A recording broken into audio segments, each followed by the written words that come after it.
1 Corinthians 10:14, flee from idolatry. Therefore, my beloved, flee from idolatry. I speak as to you, wise men. Judge for yourself what I say. The cup of blessing which we bless, is it not the communion of the blood of Christ?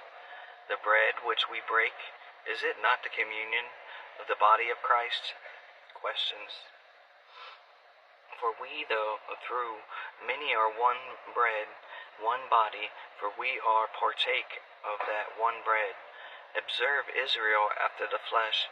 Are not those who eat of the sacrifice partakers of the altar? What I am saying then, that an idol is anything, or what is offered to idols is anything.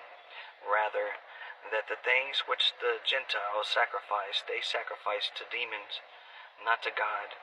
And I do not want you to have fellowship with demons. You cannot drink the cup of the Lord and the cup of demons. You cannot partake of the Lord's table and of the table of demons.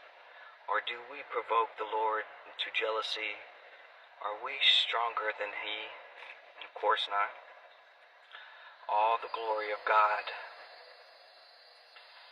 10:23. All things are lawful for me, but not all things are helpful. All things are lawful for me, but not all things are edify. Let no one seek his own, but each one the other well-beings. Eat whatever is sold in the meat market, asking no questions for conscience sake. For the earth is the Lord's, in all its fullness. If any of those who do not believe invite you to dinner, and you desire to go, eat whatever is set before you, asking no questions for conscience sake. But if anyone says to you, this was offered to idols, do not eat it, for the sake of the one who told you, and for the conscience sake, for the earth is the Lord, in all its fullness.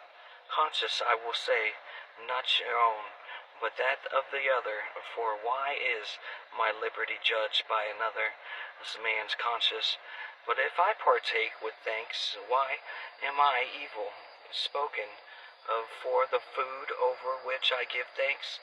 And therefore, rather you eat or drink or whatever you do, do all to the glory of God. Give no offense either to the Jews or to the Greeks or to the church of God, just as I also please all men in all things, not seeking my own profit, but the profit of many, that they may be saved.